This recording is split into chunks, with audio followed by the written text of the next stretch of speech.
दोस्तों गिरी टूडल के इस प्लेटफॉर्म पे आपका बहुत बहुत स्वागत है। अगर आप देखोगे 5.3 पे हमने पूरा का पूरा बेसिक लेक्चर प्रोवाइड किया, देन इसके बाद 5.3 पे क्वेश्चन नंबर 1 से लेके क्वेश्चन नंबर 5 तक का पार्ट हमने कवर किया और फाइनली आज हम क्वेश्चन नंबर 6 से चीज़ों को स्टार्ट करते हैं और पूरा का पूरा एंड भी आज इस एक्सरसाइज को यहीं पे कर देंगे। अब देखो दोस्तों, यहाँ पे जो भी प्रॉपर्टीज लिखा होगा सब कुछ मैंने आपको प्रीवियस पार्ट में बताया होगा। जो कॉन्सेप्ट वीडियो है उसको तो आप अच्छे से देख लेना। देखो, determine whether A and B are orthogonal, parallel और नाइदर। तो आप ऑर्थोगोनल के लिए कंडीशन क्या है दोस्तों, कभी भी अगर ऑर्थोगोनल दिया होगा तो आपको क्या करना है, जैसे यहाँ पे देखो ए दिया है आपका -9 प्लस 6j और प्लस 15k। यहाँ पे अगर आप b की बात करोगे तो b क्या दिया है दोस्तों, 6i -4j और -10k। अब यहाँ पे अगर हमें पता करना है दोस्तों, हमें क्या करना है, कभी भी अगर समझो ऑर्थोगोनल पता करना है तो इसका डॉट प्रोडक्ट 0 आना चाहिए। तो डॉट प्रोडक्ट हम कैसे निकालते हैं दोस्तों, इसके पहले कौन सा नंबर है -9, इसको हम 6 से मल्टीप्लाई करेंगे। j के पहले कौन सा नंबर है 6, उसको हम -4 से मल्टीप्लाई करेंगे। k के पहले क्या है 15, -10 से मल्टीप्लाई करेंगे। तो फाइनली यहाँ पे अगर हम देखेंगे 9 6 जा 54 और दोस्तों यहाँ पे देखो 6 4 जा 24 plus minus minus plus minus minus, यहाँ पे 15 है और यहाँ पे क्या है दोस्तों 10 है। तो मैंने साइन प्रॉपर लिया है ना, यस प्रॉपर साइन है दोस्तों। तो यहाँ पे क्या आएगा दोस्तों 150। और अगर मैं पूरे को अगर मैं प्लस करूँ तो देखो दोस्तों माइनस माइनस प्लस है। तो यहाँ पे अगर मैं 54 को 24 से प्लस करूँ तो 8 और यहाँ पे 7।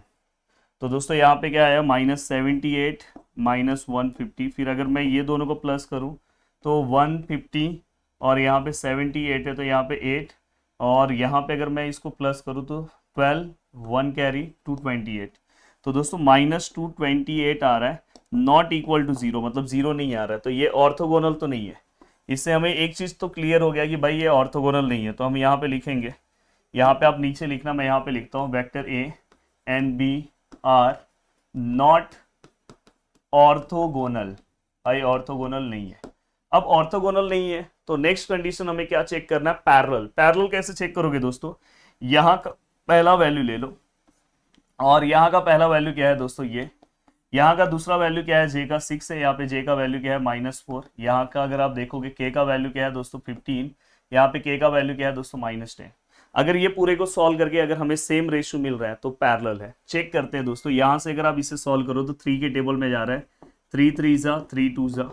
यहाँ पे आप करोगे तो दोस्तों 2 के टेबल में 2 3 जा 2 2 जा, माइनस साइन मैं ऊपर लिख सकता हूँ।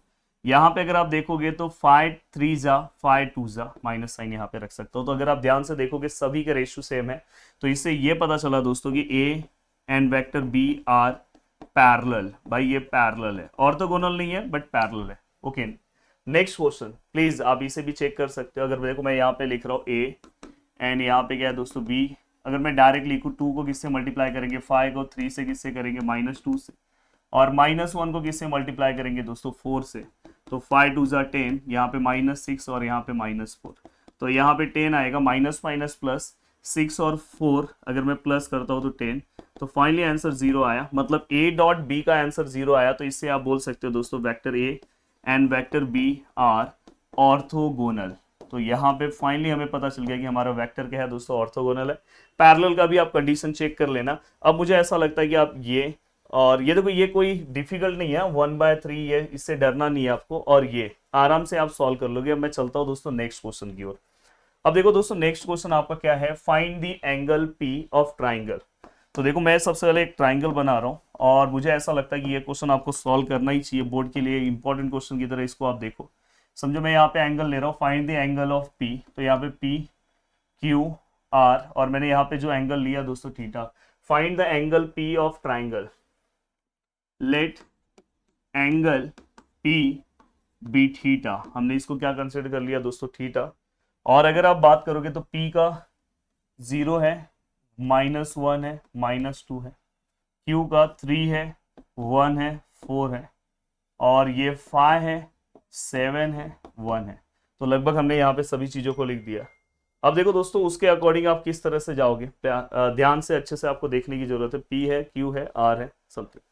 अब यहाँ पे दोस्तों find the angle P of a triangle whose vertices are. हाँ, अब देखो दोस्तों कभी भी अगर मुझे ये वाले पॉइंट का अगर मुझे एंगल फाइंड आउट करना है तो मुझे ये दोनों वेक्टर्स फाइंड आउट करने होंगे। तो सबसे पहले देखो मैं इसको स्मॉल p ले रहा हूँ, पोजीशन वेक्टर स्मॉल q और स्मॉल r। स्मॉल p क्या है दोस्तों, देखो यहाँ पे 0 इंटू आई, तो यहाँ पे आप डायरेक्ट क्या लिखोगे -1 इंटू जे माइनस जे, और यहाँ पे क्या आएगा दोस्तों -2 इंटू के -2 के। क्यू के से रिलेटेड क्या आएगा दोस्तों 3i प्लस जे और +4k। और अगर आप r की बात करोगे तो यहाँ पे क्या आएगा दोस्तों 5i प्लस 7j और प्लस के 1k है ना दोस्तों, यस। अब देखो मैंने ये लिखा तो इससे मैं पी क्यू वैक्टर निकाल सकता हूँ दोस्तों। हमें इनडायरेक्टली क्या चाहिए P Q. P Q vector क्या आएगा दोस्तों क्यू, पीछे क्या लिखा है Q minus P. Q minus P अगर आप करोगे तो क्यू क्या है दोस्तों 3i प्लस जे प्लस 4k, और इसको मुझे माइनस करना है किससे दोस्तों -j -2k। अब अगर आप लिखोगे 3i माइनस, देखो 3i माइनस माइनस प्लस हो जाएगा, सॉरी वो j है, देखो मैं यहाँ पे लिख रहा हूँ पहले 4k, और ये माइनस माइनस प्लस और ये। अब देखो दोस्तों अगर आप इसे लिख रहे हो 3i का इसमें एक ही टर्म है तो 3i ही रहेगा, j और j प्लस करने पे 2j हो जाएगा, और यहाँ पे 4 और 2 प्लस करने पे 6k हो जाएगा। तो ये हमने निकाल दिया।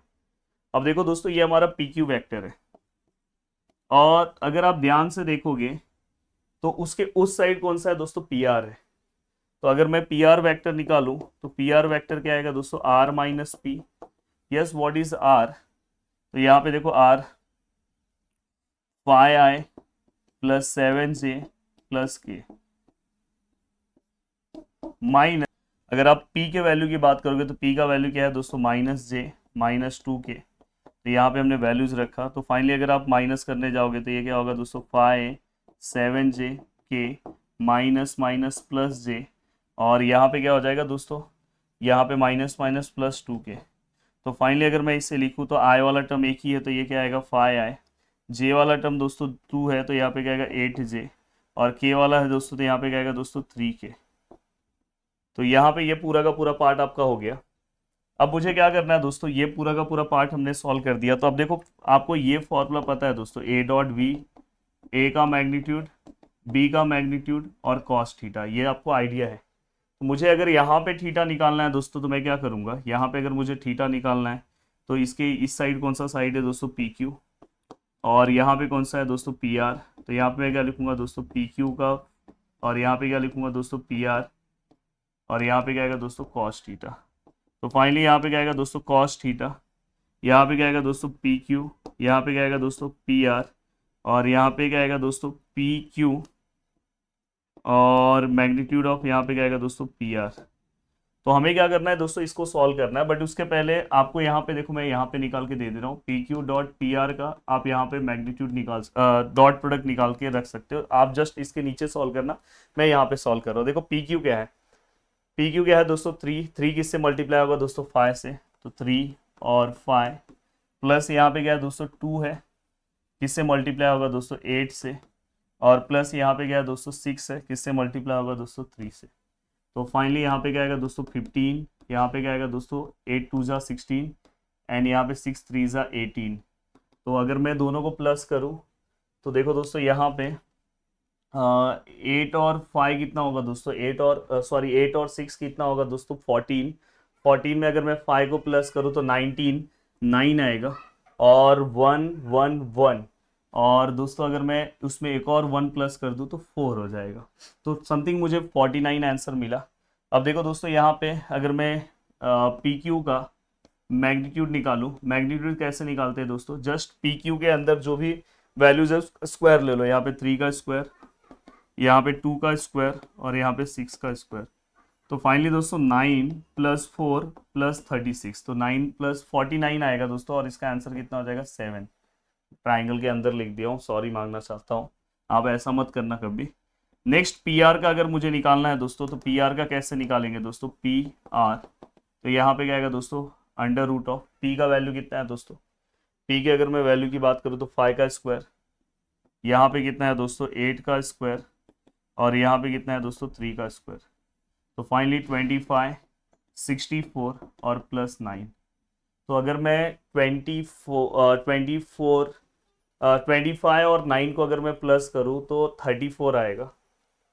देखो दोस्तों यहाँ पे ये 64 है, इसके अंदर 9 और यहाँ पे 25, तो अगर मैं इसको प्लस करूँ तो देखो 9 और 4 कितना हो जाएगा 13, 13 और 5 18, 1 कैरी, और यहाँ पे 8 और 1 समथिंग कुछ 98 आ रहा है दोस्तों, 98। तो यहाँ पे अंडर रूट ऑफ 98 है, चलेगा, कोई दिक्कत नहीं। अब देखो ये फॉर्मूला मैं नेक्स्ट पेज पे लिखूंगा। यहाँ पे देखो मैं लिख रहा हूँ cos theta which is equal to P Q dot P R और मैग्नीट्यूड ऑफ पी क्यू और magnitude of P R. Yes, दोनों का डॉट प्रोडक्ट कितना आया दोस्तों ना, 49 आया अगर आप प्रीवियस आंसर्स में देखोगे। और दोस्तों यहाँ पे 7 आया और यहाँ पे अंडर रूट ऑफ 98 आया। तो फाइनली दोस्तों देखो 7 7 सा हो जाएगा, तो ये 7 अपॉन अंडर रूट ऑफ 98 है। और फाइनली अगर आप देखोगे तो इसको मैं ऐसे लिख सकता हूँ 2 इंटू 49। तो दोस्तों देखो अगर 49 का बाहर क्या आएगा दोस्तों 7, ऊपर 7 है और अंडर रूट ऑफ 2 ऐसे ही रहेगा, ये दोनों कैंसर। तो फाइनली हमें cos theta which is equal to 1 upon root 2 मिलेगा। भाई कॉस के टेबल में जाके चेक करो 1 अपॉन रूट 2 किसका वैल्यू है। तो दोस्तों cos theta which is equal to, आपको पता है कॉस 45 का वैल्यू है। अगर आप उसको लिखना चाहते हो रेडियन फॉर्म में तो आप वहां पे लिख सकते हो π/4 and then theta which is equal to 45 degree. तो बहुत ही शानदार तरीके से पूरा का पूरा आंसर आ गया। अब चलते हैं दोस्तों नेक्स्ट क्वेश्चन की ओर और नेक्स्ट क्वेश्चन सॉल्व करने की कोशिश करते हैं। यस, बहुत ही अच्छा क्वेश्चन है दोस्तों। देखो यहाँ पे क्या बोला है दोस्तों, if P Q R are the unit vector. Unit vector मतलब सभी का वैल्यूज क्या है दोस्तों 1 है, इसका वैल्यू भी 1 है, इसका वैल्यू भी 1 है और इसका गुलाबी कलर से लिख दिया। अब देखो दोस्तों यहाँ पे सभी साइड शायद ये प्रॉपर आपको कलर दिख नहीं रहा होगा, और हमें दोस्तों यहाँ पे हमें क्या करना है, हमें यहाँ पे पी डॉट क्यू निकालना है। देखो दोस्तों सबसे पहले आपको इसका फॉर्मूला पता है, यहाँ पे आप क्या लिखोगे दोस्तों क्यू, और यहाँ पे क्या लिखोगे दोस्तों कॉस थीटा। देखो दोस्तों सबसे पहली चीज आपको पता है मैग्नीट्यूड ऑफ पी क्या आएगा 1 है, मैग्नीट्यूड ऑफ क्यू क्या है 1 है, और जब भी अगर सभी के वैल्यूज 1 1 है तो ये इक्विलेटरल ट्राइंगल है और इसके सभी एंगल 60 होंगे। तो यहाँ पे एंगल्स कितना आएगा दोस्तों 60 डिग्री का।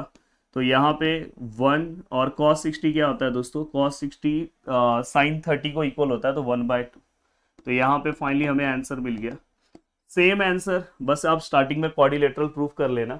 यहाँ पे सेम आंसर इसका निकालना है दोस्तों। देखो P है, यहाँ पे क्या है दोस्तों R है, क्या लिखोगे दोस्तों, देखो P का मैग्नीट्यूड, R का मैग्नीट्यूड, और यहाँ पे क्या आएगा दोस्तों cos थीटा। यस, ये कितना है 1, ये भी क्या है दोस्तों 1, और ये cos 60, इसके बीच का भी एंगल P और R के बीच का भी एंगल 60 ही आएगा दोस्तों। मैंने बोला ना इक्विलेटरल ट्राइंगल है तो सभी एंगल 60 होते हैं। तो यहाँ पे भी क्या आएगा दोस्तों 1/2 आंसर। तो ये बहुत ही सिंपल सा क्वेश्चन था। अब देखो दोस्तों यहाँ पे नेक्स्ट, हाँ ये बहुत ही इंपॉर्टेंट है दोस्तों, मोस्ट ऑफ द टाइम्स ये क्वेश्चन पूछा गया है और एक तरह से आप इसे थियरम की तरह भी समझ सकते हो। तो देखो दोस्तों यहाँ पे उन्होंने स्टार्टिंग में ही मेंशन कर दिया कि हमें वेक्टर मेथड का यूज करना है, मतलब वेक्टर रिलेशन का क्वेश्चन है, आप ऐसे ही समझ सकते हो। अब देखो दोस्तों यहाँ पे क्योंकि इसको अलग अलग ज्योमेट्रिकल मीडियम से भी हम क्या कर सकते हैं, सॉल्व कर सकते हैं। समझो मैंने एक सर्कल लिया, उसके अंदर डायमीटर मैंने ड्रॉ किया और वहां पे मैंने सेमी सर्कल ड्रॉ किया। यहाँ पे ए है, यहाँ पे बी है और यहाँ पे सी है।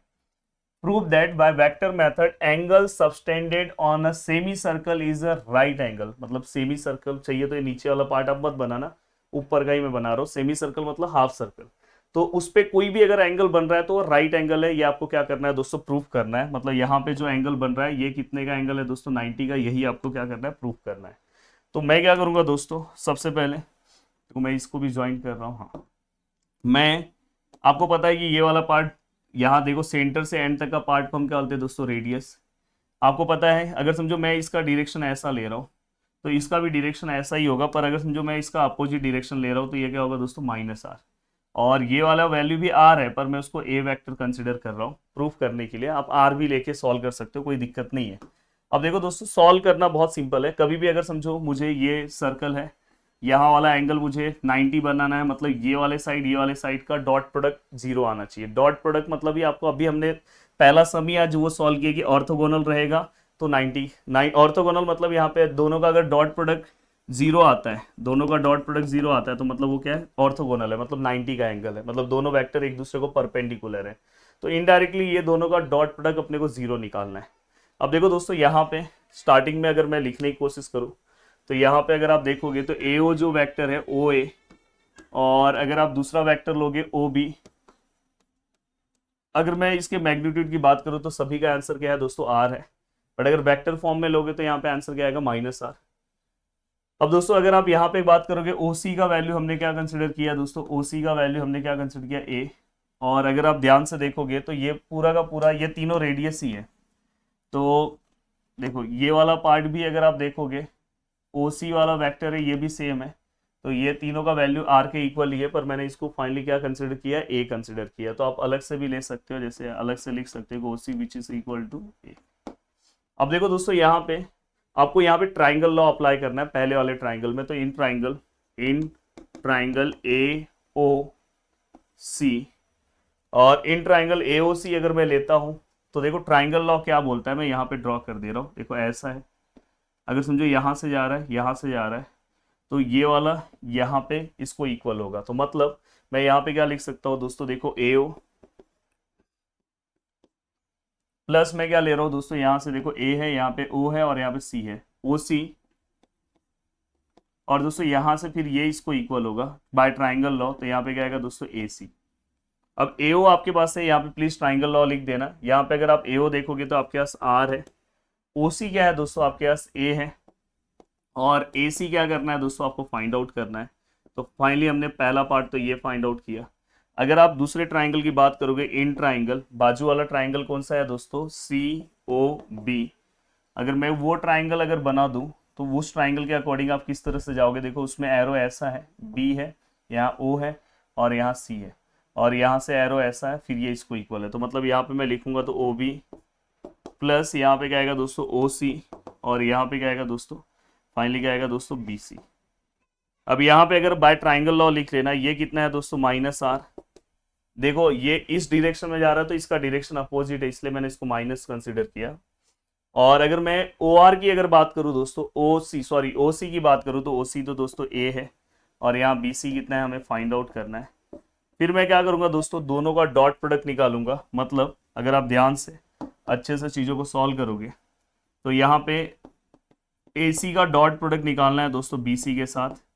तो AC का वैल्यू क्या है दोस्तों, R प्लस A, और इसका वैल्यू क्या है दोस्तों, R, या तो मैं लिखते टाइम ना ऐसे लिख देता हूँ, R प्लस A को मैं लिखते टाइम ऐसे लिख सकता हूँ, A प्लस R, प्लस में आगे पीछे लिख सकता हूँ, तो यहाँ पे A प्लस है तो, और -R, इस तरह से हो गया। और फाइनली दोस्तों आप इसको मल्टीप्लाई करके भी लिख सकते हो, डायरेक्ट फॉर्मूले वाइज भी लिख सकते हो, A plus B, A minus B. अगर मैं मल्टीप्लाई करता हूँ तो यहाँ पे क्या आएगा दोस्तों, जब A से मल्टीप्लाई होगा तो आपका क्या आएगा, A स्क्वायर, पर उसको मैग्नीट्यूड फॉर्म में लेके स्क्वायर लिखना। अब देखो दोस्तों, A अगर A से मल्टीप्लाई हुआ, फिर क्या होगा दोस्तों, A किससे मल्टीप्लाई होगा, R से, यहाँ माइनस है। फिर क्या होगा दोस्तों, अब R किससे मल्टीप्लाई होगा दोस्तों, A से, और यहाँ पे क्या है दोस्तों, प्लस है। और अगर आप ध्यान से देखोगे फिर यहाँ पे क्या आएगा दोस्तों, R से मल्टीप्लाई होगा, तो यहाँ पे इसका भी स्क्वायर है। और दोस्तों आपको पता है कि इसको मैं A इंटू R भी लिख सकता हूँ, कॉम्यूटेटिव वाली प्रॉपर्टी आपको पता है। तो फाइनली दोस्तों ये दोनों क्या हो गए, अपोजिट साइन है, कैंसिल हो गए। और यहाँ पे क्या है दोस्तों, A का स्क्वायर, और यहाँ पे क्या है दोस्तों, प्लस, सॉरी ये प्लस नहीं आएगा, माइनस है, सॉरी ये माइनस है दोस्तों। देखो R मल्टीप्लाई बाय R, तो यहाँ पे क्या है दोस्तों, -R का स्क्वायर। अब देखो दोस्तों आपको पता है कि स्टार्टिंग में जो हमने कंसिडर किया कि ये सभी रेडियस ही, ये भी रेडियस, ये भी रेडियस, ये भी रेडियस, तो A की जगह पे मैं क्या लिखूंगा, R। अगर समझो आप वहाँ पे R, अगर आप वहाँ पे R अगर समझो आप लिखते हो तो यहाँ पे R -R दोनों सेम हो गया, तो विच इज इक्वल टू 0। अगर ये 0 हो गया तो इससे ये प्रूफ हो गया कि जो हमारा सेमी सर्कल है, तो आप लिख सकते हो देयरफॉर AC जो है वो परपेंडिकुलर है। इसके बाद आप क्या लिखोगे दोस्तों, AC जो है परपेंडिकुलर है किसको, CB को, and therefore angle ACB which is equal to 90। And इसके बाद आपका लाइन, इसके बाद आपका लाइन लिखोगे कि angle subtended in a semi circle is a right angle. तो इस तरह से ये पूरा का पूरा पार्ट आपको सॉल्व करना है। अब चलता हूँ दोस्तों नेक्स्ट क्वेश्चन की ओर। यस, अब देखो दोस्तों यहाँ पे यहाँ से 3D ज्योमेट्री का पार्ट स्टार्ट हो जाता है। पहले के सिलेबस में जो पुराना सिलेबस था दोस्तों, तो उसके अंदर 3D ज्योमेट्री करके लेसन हुआ करता था। बाद में उन्होंने जब नया सिलेबस आपका बनाया तो उन्होंने बुक में क्या किया पता है, इसको वेक्टर के साथ ही ले लिया। If vector has a direction angle, direction angles मैंने बेसिक लेक्चर्स में बताया कि अल्फा एक्स एक्सिस के साथ अल्फा होगा, दूसरा वाला दोस्तों वाई एक्सिस के साथ बीटा होगा, and find third angle that is gamma, find out करना है। अब दोस्तों अगर कभी भी अगर तीनों एंगल का खेल आया तो अपने पास, मैंने बेसिक लेक्चर्स में आपको सभी फॉर्मुलेज दिए हैं, तो आप यहाँ पे cos square alpha, cos square gamma and cos square, sorry यहाँ पे बीटा आएगा, and cos square gamma which is equal to 1, ये वाला सीधा सिंपल फॉर्मूला लिया करो जिससे आपका आंसर आ जाएगा। देखो यहाँ पे कॉस स्क्वायर अल्फा कितना है दोस्तों 45, कॉस स्क्वायर बीटा कितना है दोस्तों 60, and cos square gamma which is equal to 1। Cos 45 कितना है दोस्तों 1/√2 का स्क्वायर, ये कितना है दोस्तों 1/2 का स्क्वायर, और यहाँ पे कॉस स्क्वायर गामा कितना है दोस्तों 1, ये क्या आएगा दोस्तों 1/2, ये क्या आएगा दोस्तों 1/4, और ये क्या आएगा दोस्तों cos square gamma which is equal to 1। ये दोनों को अगर हम सॉल्व करते हैं तो दोस्तों यहाँ पे क्या आएगा 4 1 जा 4, 2 1 जा 2 और 4 2 जा 8, क्रॉस मल्टीप्लाई किया। वैसे तो आप डायरेक्ट एलसीएम से भी सॉल्व कर सकते थे। तो यहाँ पे 6/8 cos square gamma which is equal to 1, then cos square gamma 1 minus 6/8, then cos square gamma 1 minus, ये दोनों किस में डिवाइड होंगे 3 और 4 2 के टेबल में, then cos square gamma which is equal to 4 1 जा 4, तो यहाँ पे cos square gamma which is equal to 1/4। और अगर मैं 1/4 को लिखने की कोशिश करूं तो यहाँ पे आंसर क्या आएगा दोस्तों, देखो ये cos गामा है और यहाँ पे अंडर रूट में 1/4 आएगा plus minus, then cos gamma which is equal to plus minus 1/2। अब यहाँ पे मैं cos का दो आंसर मिला दोस्तों, cos गामा विच इज 1/2 और cos gamma which is 1/2 minus form में, एक बार प्लस में है एक बार माइनस में है। तो अगर मैं इसको लिखने की कोशिश करूँ और मैं इसको यहाँ ले रहा हूँ, अब देखो दोस्तों cos गामा है, आपको पता है 1/2 किसका वैल्यू है दोस्तों, cos के टेबल में 1/2 60 होता है, जिसको मैं π/3 लिख सकता हूँ। π/3 अगर पाई मतलब 180, 3 से डिवाइड करोगे 60 आएगा। यहाँ पे अगर आप लिख रहे हो cos gamma cos π/3 minus form में, और दोस्तों देखो ये cos कैंसिल हो गया, gamma which is equal to π/3, एक एंगल तो हमें मिल गया। यहाँ पे दोस्तों माइनस की वजह से कैंसिल नहीं होगा। अब माइनस की वजह से कैंसिल नहीं होगा तो मैंने आपको अलाइड एंगल कॉन्सेप्ट समझाया था कि कॉस, देखो माइनस कौन से क्वाड्रेंट में रहेगा, अगर मैं, और हमेशा इसके लिए 0 to 180 को ही लो, फर्स्ट और सेकंड में कॉस माइनस किस में रहेगा, तो अगर आप फर्स्ट में तो ऑल पॉजिटिव, यहाँ पे सर माइनस रहेगा। तो इस क्वाड्रेंट में कोई भी एंगल लेते टाइम ट्रिग्नोमेट्रिक फंक्शन में मैंने बताया था पाई माइनस थीटा लेंगे, जब मैंने principal solution and general solution पढ़ाया था। तो यहाँ पे कोई भी एंगल लेंगे तो देखो ये प्लस हो जाएगा, और बस यहाँ पे आप क्या ले लो पाई माइनस जो भी वैल्यूज है, देखो प्लस फॉर्म में हो गया, पाई माइनस बस ये वैल्यूज ले लो। तो cos gamma which is equal to cos 3 pi minus pi, तो क्या आएगा 2 π/3, cos cos cancel, then gamma which is equal to 2 π/3। तो यहाँ पे गामा के दोनों आंसर्स हमारे पास मिल गए। अब चलते हैं दोस्तों नेक्स्ट क्वेश्चन की ओर, नेक्स्ट क्वेश्चन सॉल्व करते हैं। देखो ये जो अभी मैंने सम सॉल्व करा है वो भी इंपॉर्टेंट है, ये सम भी इंपॉर्टेंट है दोस्तों। अब देखो यहाँ पे हमें क्या करना है, डायरेक्शन कोसाइन फाइंड आउट करना है। तो हमें अल्फा दिया है दोस्तों 90 डिग्री, बीटा हमें दिया है दोस्तों 135 डिग्री, एंड गामा हमें दिया है दोस्तों 45 डिग्री। एंड देखो यहाँ पे बोला है ना with X axis Y axis Z axis, तो ये बहुत ज़्यादा इंपॉर्टेंट होता है। एक्स एक्सिस वाला अल्फा, वाई एक्सिस वाला बीटा एंड जेड एक्सिस वाला gamma. Then find direction cosine, मैंने आपको लेक्चर नंबर फर्स्ट जो मैंने बताया है बेसिक लेक्चर्स, उसके अंदर मैंने बोला कि डायरेक्शन कोसाइन मतलब हमें क्या निकालना है दोस्तों, एल एम और एन निकालना है। एल का डायरेक्ट फॉर्मूला क्या है दोस्तों, कॉस अल्फा, यहाँ पे क्या है कॉस बीटा, और यहाँ पे क्या है दोस्तों कॉस गामा। यस कॉस 90, यहाँ पे क्या आएगा दोस्तों कॉस 135, और यहाँ पे क्या आएगा दोस्तों कॉस 45, जिसके अंदर से cos 90 आपको पता है 0 है, और ये 1/√2 पता है। ये दो चीज़ तो आपको पता चल गया, बस ये वैल्यूज आपको आना चाहिए निकालने। तो मैं यहाँ पे दो तरीके से सॉल्व कर सकता हूँ, या 90 प्लस कर सकता हूँ या 180 माइनस कर सकता हूँ। तो मैं जानबूझ के 180 माइनस कर रहा हूँ, 180 माइनस 45 कर रहा हूँ। तो 180 माइनस 45 करोगे तो 135 आएगा। और दोस्तों ये 180 रहता है, अगर ये एक्स एक्सिस का एंगल है 180 आपको पता है यहाँ है, तो कॉस का कॉस ही रहेगा, अलाइड एंगल कॉन्सेप्ट, और ये 45 का 45 रहेगा। बस यहाँ प्लस आएगा कि माइनस, 135 दोस्तों सेकंड क्वाड्रेंट में आता है, और सेकंड क्वाड्रेंट में कॉस क्या होता है दोस्तों, नेगेटिव होता है, तो यहाँ पे -1/√2। तो फाइनली हमने एल एम एन का वैल्यू निकाल लिया। अब चलते हैं दोस्तों नेक्स्ट क्वेश्चन की ओर। नेक्स्ट क्वेश्चन आपके सामने यहाँ, अब देखो दोस्तों यहाँ पे, if the line has the direction ratios, अब देखो हमें डायरेक्शन रेशियोज दिया है, देखो डायरेक्शन कोसाइन मतलब L M N, direction ratios मतलब ए बी और सी, ये आपको पता होना चाहिए।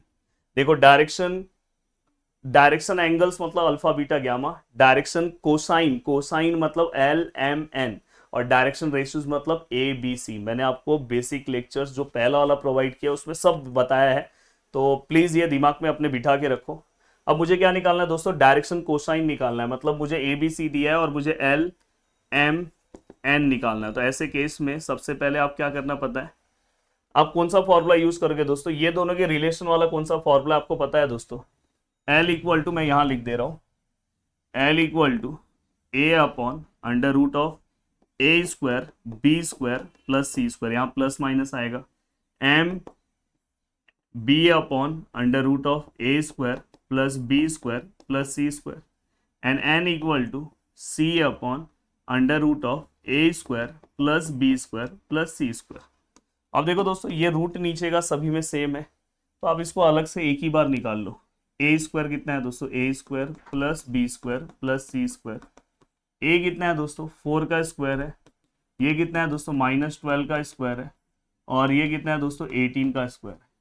तो ये कितना आएगा दोस्तों 16, ये कितना आएगा 144, और ये कितना आएगा दोस्तों 324 आएगा कि क्या आएगा दोस्तों, एक बार देख लो। 18 मल्टीप्लाई बाई 18, 8 8 जा 64, 6 कैरी, 8 1 जा 8 और 6 14, यहाँ पे 0, 8 1 8 जा 8 और 1 4, यहाँ पे 2, यस 324। तो ये कितना आएगा दोस्तों 324। और फाइनली अगर मैं इसको लिखने की कोशिश करूँ तो देखो दोस्तों 144, 324 और 16 पीछे लिखना, तो 8 और 6 1 कैरी, 4 और 1 5 और 1 6 7 8 और 4 484, और 484 मतलब ही क्या होता है दोस्तों 22, मतलब ये किसका स्क्वायर रूट है 22 का।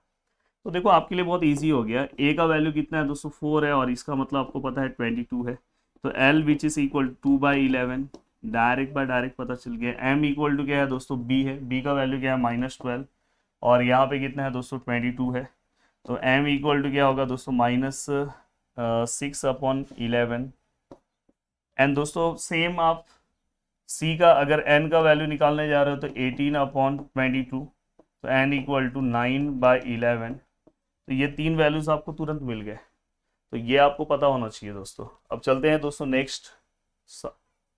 यस, ये जो पार्ट है देखो प्रीवियस सिलेबस वाला ही मैं फॉर्मूला यूज कर रहा हूँ। प्रीवियस सिलेबस में जनरली इसके लिए एक स्पेसिफिक फॉर्मूला दिया था, नया सिलेबस में हमें नहीं दिया, तो इसके लिए डायरेक्ट फॉर्मूला दिया है उन्होंने। यहाँ पे क्या है दोस्तों A है, यहाँ पे क्या है दोस्तों B है, और यहाँ पे क्या है दोस्तों x1 y1 z1, यहाँ पे क्या है दोस्तों x2 y2 z2। और इसको दो मेथड से सॉल्व कर सकता हूँ, बट प्रीवियस सिलेबस में जो फॉर्मूला दिया है ना मैं उसी का यूज कर रहा हूँ, मुझे वो फॉर्मूला बहुत ईजी लगा और उस फॉर्मूले से चीज़ें जल्दी सॉल्व हो जा रही थी। तो देखो दोस्तों ये y2 हो गया, ये z2 हो गया। अब फाइनली अगर मैं इसे सॉल्व करने की कोशिश करूँ, अगर समझो मुझे किसका वैल्यू निकालना है दोस्तों, मुझे ये डिस्टेंस दिया है 6 यूनिट, फाइंड b, इसका वैल्यू निकालना है दोस्तों, और ये भी मेरे को पता है। तो जब मैं इसका वैल्यूज निकालूंगा, देखो अगर आप b के कोऑर्डिनेट्स निकालते हो तो उसका डायरेक्ट फॉर्मूला आपके पास, देखो पहला, यहाँ पे दूसरा और यहाँ पे तीसरा। जब आप ये लिखोगे b जब निकालोगे तो आपको रेफरेंस किसका लेना है दोस्तों x1 का, तो x1 plus minus L D. बाद में यहाँ पे क्या आएगा दोस्तों y1 प्लस माइनस एल के बाद एम डी, और z1 plus minus N D आपको यहाँ पे लिखना है।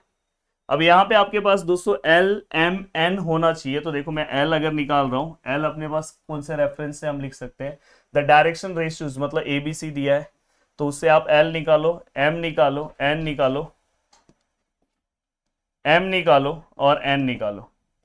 अब देखो दोस्तों यहाँ पे मैं डायरेक्ट इसको रूट में ले रहा हूँ, अगर आप तीनों को रूट में लोगे तो देखो -2 का स्क्वायर 4, 2 का square 4, A square plus B square plus C square निकालो 1, तो यहाँ पे आंसर कितना आएगा √9 3, तो मतलब सभी के नीचे 3 3 3 है। अब एल के ऊपर यहाँ पे क्या आएगा दोस्तों -2, यहाँ पे क्या आएगा दोस्तों 2 और यहाँ पे क्या आएगा 1। तो फाइनली ये वाला पार्ट है अपना। अब ये वाला पार्ट होने के बाद हमें क्या करना है दोस्तों, यहाँ पे x1 क्या है, x1 4 है, देखो ना a का वैल्यू प्लस माइनस l का वैल्यू कितना है दोस्तों -2/3, d का वैल्यू कितना है 6 है। तो ये अपना पहला पार्ट हो गया। अब y1 कितना है दोस्तों 1 है, प्लस माइनस m का वैल्यू कितना है दोस्तों 2/3 इंटू 6, z1 कितना है दोस्तों 5, प्लस माइनस n कितना है दोस्तों 1/3, d कितना है दोस्तों 6। अब दोस्तों अगर आप इसे सॉल्व करते हो प्लस माइनस, देखो ये 3 2 जा, तो यहाँ पे कितना आता है आंसर -4।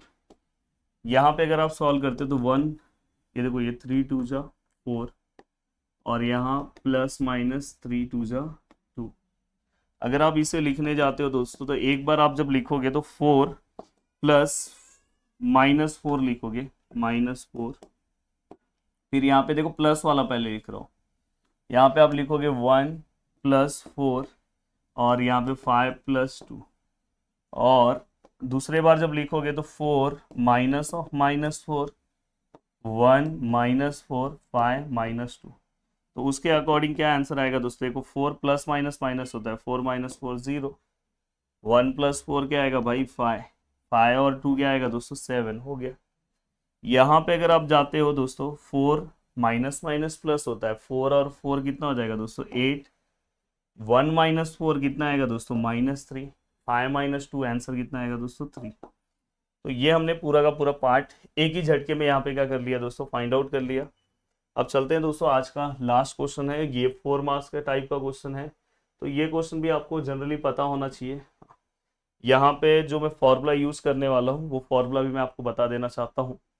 देखो, find the angle between the line of direction, cosine हमें दिया है समथिंग एंड समथिंग, तो यहाँ पे जो मैं फॉर्मूला यूज करूंगा दोस्तों वो फॉर्मूला है, बहुत ही सिंपल है दोस्तों। देखो मैं यहाँ पे ए लिख रहा हूँ, यहाँ पे बी लिख रहा हूँ, यहाँ पे सी लिख रहा हूँ, यहाँ 12 याद रखो, 12 और √of a1² b1² c1² √of a2² b2² and c2²।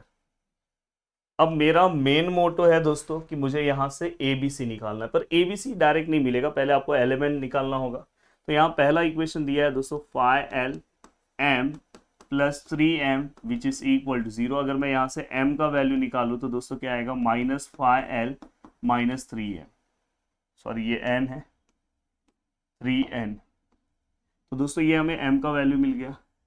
अब मुझे क्या करना है दोस्तों, इस वैल्यूज को मैं इक्वेशन नंबर फर्स्ट ले रहा हूँ, इसी को मैं क्या करूँगा पुट करूँगा इक्वेशन नंबर सेकेंड में। देखो सेकेंड इक्वेशन क्या है 2nl और +6ml which is equal to 0। अब यहाँ पे जहाँ पे m है यहाँ पे मैं वैल्यूज पुट करूँगा, इसको मैं इक्वेशन नंबर सेकेंड दे रहा हूँ। तो यहाँ पे देखो मैं लिख रहा हूँ put equation second in equation first, sorry put equation first in equation second, मतलब फर्स्ट वाला पुट करना है ना हमें सेकेंड। तो यहाँ पे क्या आएगा दोस्तों 5, m का वैल्यू क्या है दोस्तों -5l - 3n, यहाँ पे n है, यहाँ पे 2nl है, यहाँ पे 6l है, m का वैल्यू क्या है -5l - 3n which is equal to 0। -25l -15n, दोस्तों यहाँ पे एक और n भी बचा है, ये n भी अंदर आएगा तो मैं लिख लूँ, इस इधर ही डायरेक्ट लिख लेता हूँ n, और यहाँ पे n², ये 5 भी आएगा, n भी अंदर आएगा, यहाँ पे 2nl 6 minus minus plus 6 5 30 l² plus minus minus 18nl which is equal to 0। अब अगर मैं लिखने की कोशिश करूँ तो दोस्तों सबसे पहले -30 l², देखो ये nl और ln दोनों सेम होता है, तो माइनस माइनस प्लस, तो मतलब ये 25 और 2 कितना, ये या तो ये दोनों को प्लस कर दो, 18 और 2 कितना हो जाएगा 20, 20 और 25 कितना हो जाएगा दोस्तों 45 NL। और दोस्तों लास्ट में क्या बचा -15 n² which is equal to 0। अब देखो दोस्तों पूरे इक्वेशन में -15 सबसे छोटा है, पूरे इक्वेशन को -15 से डिवाइड कर दूं तो ये माइनस से डिवाइड हो जाएगा तो ये 2 आ जाएगा प्लस में, क्योंकि माइनस कैंसिल, डिवाइड होगा तो दोस्तों प्लस में 3NL आ जाएगा और ये क्या हो जाएगा n² which is equal to 0। लिखते टाइम ये वाला पार्ट पहले लिख दे रहा हूँ, n² प्लस 3NL और यहाँ पे plus 2n² which is equal to 0। अब ये पूरा का पूरा पार्ट हो गया। अब देखो दोस्तों अभी तक पहले मेरे को पहला एम मेरा है यहाँ से वैल्यूज निकालना, वैल्यूज निकलेगा तो ही मैं सॉल्व करूंगा। देखो n के फॉर्म में मैं कोशिश कर रहा हूँ वैल्यूज निकालने के लिए। अब देखो दोस्तों यहाँ पे इक्वेशन लिख रहा हूँ n² प्लस 3NL और plus 2L² which is equal to 0। अगर मैं ये दोनों को मल्टीप्लाई करता हूँ, ये दोनों को, तो ये दोनों को मल्टीप्लाई करूंगा तो दोस्तों क्या आएगा 2n² L² दोनों का हो गया। अब यहाँ पे अगर आप ध्यान से देखोगे तो यहाँ पे क्या है दोस्तों प्लस है, यहाँ पे क्या है दोस्तों प्लस है, ऐसा नंबर चाहिए और यहाँ पे क्या है दोस्तों प्लस है जिसका मल्टीप्लाई करके ये आना चाहिए और प्लस करके ये आना चाहिए। तो मैं यहाँ पे क्या लिख सकता हूँ दोस्तों 2NL और यहाँ पे 1NL, दोनों का अगर आप मल्टीप्लाई करते हो तो आपको ये मिलेगा 2 1 ज़ा 2 और n² L² और प्लस करने पे आपको ये मिल रहा है। तो अब देखो यहाँ पे रिप्लेस कर रहा हूँ, ये वाले पार्ट पे ये रिप्लेस हो जाएगा, यहाँ पे क्या आएगा 2NL और यहाँ पे क्या आएगा 1NL और यहाँ पे 2L² which is equal to 0। फिर ये दोनों में से n बाहर आएगा, n और यहाँ से क्या आएगा 2L, ये दोनों में से L बाहर आएगा, अंदर क्या बचेगा दोस्तों n plus 2L which is equal to 0। अगर आप देखोगे ये दोनों सेम है तो मैं यहाँ पे जो सेम है पहले वो लिख दे रहा हूँ और फिर यहाँ पे L n plus L which is equal to 0। तो यहाँ पे क्या आएगा दोस्तों n plus 2L which is equal to 0, n plus L which is equal to 0, तो n which is equal to -L, n which is equal to -2L। हमने यहाँ पे पूरा का पूरा पार्ट लिखा।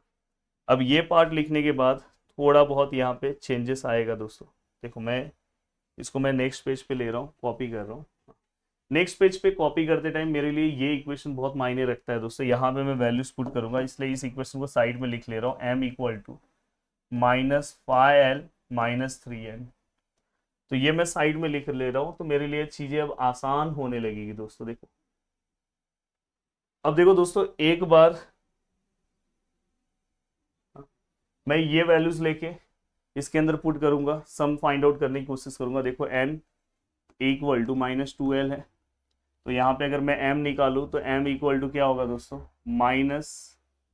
-5L और -3n की जगह पे -2L, तो -5L minus minus plus 6L, तो यहाँ पे कितना आएगा दोस्तों L, तो m का वैल्यू आ गया। अब देखो दोस्तों अगर आप ध्यान से देखोगे m इक्वल टू L है तो मैं ऐसे लिख सकता हूँ L इक्वल टू m। और दोस्तों देखो यहाँ पे अगर आप ध्यान से देखोगे तो यहाँ से मैं L का अगर वैल्यू निकालूँ तो L इक्वल टू n/-2। तो यहाँ पे मैं देखो L का ये वैल्यूज है, L को इक्वल है, तो मैं यहाँ पे ऐसे लिख सकता हूँ क्योंकि L का देखो यहाँ पे ये दोनों तो यहाँ से आपको मिल गया और L इक्वल टू यहाँ से L का आंसर निकाला n/2। अब दोस्तों अगर आपको पता होगा कि हमेशा जो हमारा DRS है वो हमेशा डायरेक्शन जो हमें रेशो चाहिए वो हमेशा प्रोपोर्शनल है। किसको प्रोपोर्शनल है? हमेशा DCS को।